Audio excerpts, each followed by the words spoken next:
Did you know emotions impact productivity? Did you know emotions impact your decision making? Did you know I do training around emotional intelligence for individuals and teams? It's not just about assessments. I want to train you how to effectively manage your emotions.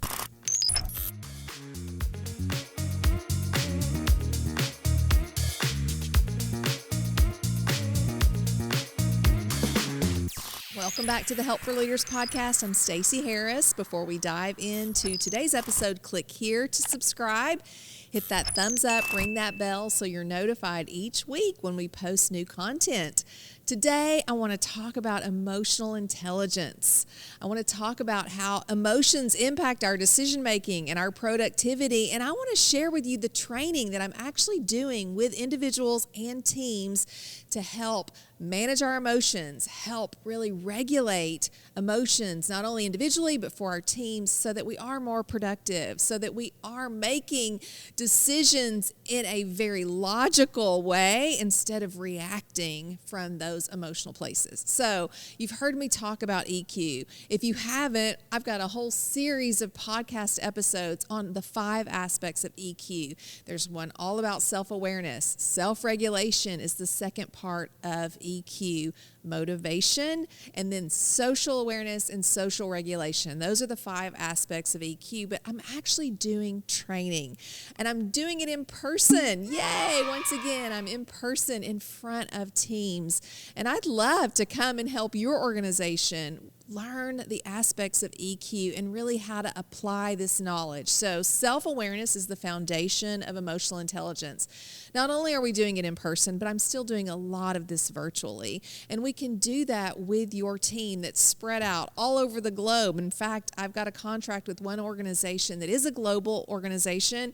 And sometimes I am doing training at 8 p.m. my time because it's around the world, and in Dubai, it is early morning. And so I can provide this in a virtual context, in an in-person context, but it can be a 4-hour in-person session or a 2-hour virtual session. Obviously, when we're in person, there's a lot more aspects of the application piece and the exercises that we're doing around those 5 areas of EQ.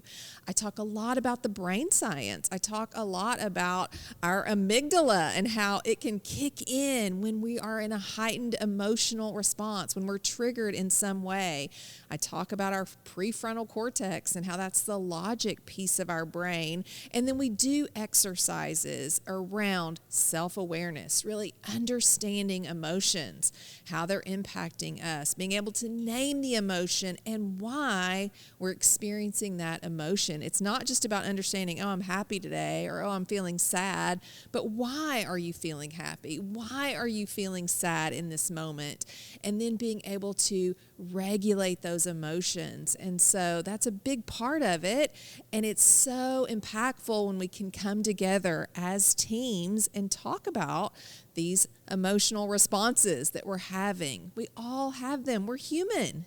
Emotion is normal, and learning how to process emotion is so impactful to us as an individual and also to our teams, and it can help eliminate or relieve, I should say, alleviate, not eliminate, stress in our own lives. When we can talk about emotion and really process those emotions in the moment so that they're not building into something that is larger than the actual circumstance. So that's what we do in our training. We talk about it. We talk about, okay, in the last 24 hours, and I show an example of different emotions, and I have individuals think about the past 24 hours and an emotion from that list that they've experienced, and being able to share that with someone without naming the emotion and see if they can figure out the emotion that you were feeling in that circumstance. We then talk about regulation and what we're doing internally. Is it listening to music? Is it going for a walk? How are we processing those emotions with each other so that we can collaborate together and rationally think? We talk about the 6-second rule, which is pausing for 6 seconds so that we can absorb that emotion that our amygdala has kicked off, so our central nervous system can really regulate those emotions and get back into our logic part of our brain so that we can then make a rational decision. We've all seen it. We've all experienced it. Emotions are real.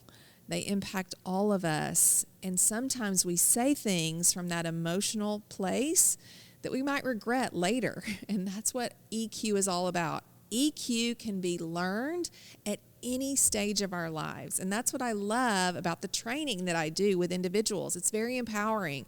You understand, oh, I can grow in this. It's not like IQ that's maybe more set in stone early in life. This is something I can learn and grow and develop at any stage of life. And so I want to help you. I want to help your organization. Reach out. We would love to partner with you and provide that EQ training for your team to understand emotions, how they're impacting your decision making, how they're impacting your team's productivity and their ability to collaborate. So contact us today so we can help you learn more about EQ. If you enjoyed this episode and would like more information on emotional intelligence, behavioral styles, or communication, I'd love for you to click here to watch more episodes. And we'd also love for you to click here to subscribe so you're notified each week when we post more content.